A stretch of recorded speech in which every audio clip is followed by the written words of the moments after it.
US stock market record new highs in November 2020. Should you invest in the stock market now? In midst of all this volatility and price fluctuation in stock prices in the stock market, the US stock market still managed to record new highs. Will there be a further meltdown? Let's take a look. One of the reasons why the US stock market was more volatile and there was a greater fluctuation in stock prices was because of the US elections. There were a lot of uncertainties leading up to the US elections. Let's take a look at the weeks leading up to the US presidential elections and how the US stock market reacted. Back in early September, the S&P 500 declined by about 11%. And that was about 3 months before the elections. It is widely accepted that the stock market is a leading indicator and it tends to lead by 3 to 6 months. The first signs of the increase in volatility in the US stock market began back about 3 months ago. After declining by about 11%, the S&P 500 made a rally of 10.54% between 24th September to 12th October. And after that, we see a drop in prices for the S&P 500. From 12th October to 30th of October, the S&P 500 declined again, this time by about 8.8%. Finally, from 30th October to the 9th of November, the S&P 500 staged a rally of 12.72%. The S&P 500 fell, went up, and there was volatility in the markets.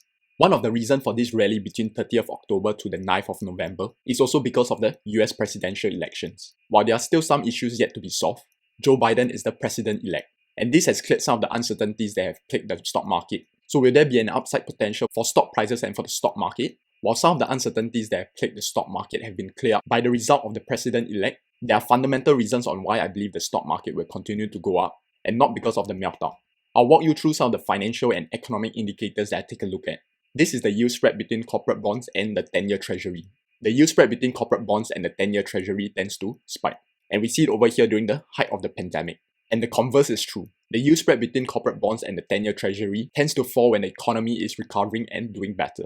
So you can see that right now we are over here. Even though the yield spread right now is relatively higher compared to the previous years, the yield spread has still managed to fall during the past couple of months. And this tells us that the economic condition is improving because investors are no longer demanding as high of a rate as before on corporate bonds. The next indicator that we'll take a look at is the spot price for raw materials. Typically, prices for raw materials tend to rise when the economy picks up and is doing well, and tends to fall when the economy is not doing so well. So you can see that in the past couple of months, the spot price for these raw materials have been rising, which tells us that the economy is improving.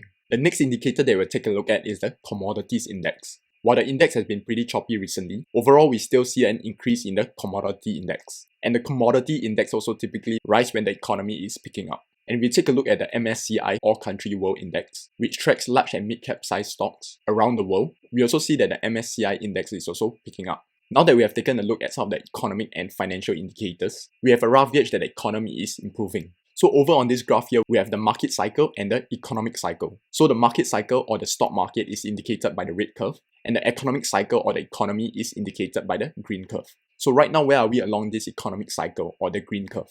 We know that the economy is improving right now, so it will be from this area to this area over here. The economy is on an upward trajectory, and that is why we are at the positive slope part of the curve. So the question now is, are we at the left side part of the chart or the right side part of the chart? So are we at A or are we at B over here?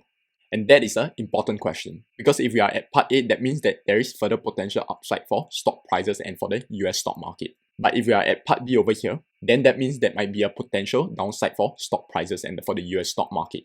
I believe we are at part A of the cycle and not at part B. So we are at the early stage of the recovery rather than at the full recovery stage. A quick disclaimer is this is just my own personal opinion and view about the stock market. If you are investing and trading in the stock market, make sure you do your own due diligence. One of the reasons why I believe we are at part A of the cycle and at the early stage of the recovery is because with some of the uncertainties in the presidential election cleared up, the US government can move ahead with its plans to revive the economy that has been hit hard by the pandemic. While there will still be political gridlocks in the US government, what I believe is important is that right now we have a clear direction and moving forward. Included in President-elect Joe Biden's stimulus plan, there will be unemployment programs, extended paycheck protection program, massive scaling testing, PPE distribution, national contact tracing force, health insurance costs covered for newly unemployed, and emergency aid to state and local governments. All of these, when implemented, will help the economy recover. And on top of that, recently it is reported that Pfizer's vaccine is more than 90% effective in first analysis. And this positive development for the vaccine will also help the economy recover as more and more people are able to return to work.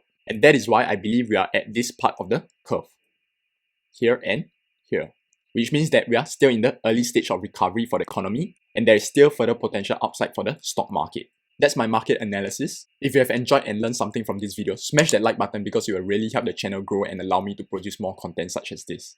And don't forget to subscribe to this channel because each week I release one new video about investing, trading and the stock market. I'll see you in those other videos. To your financial success.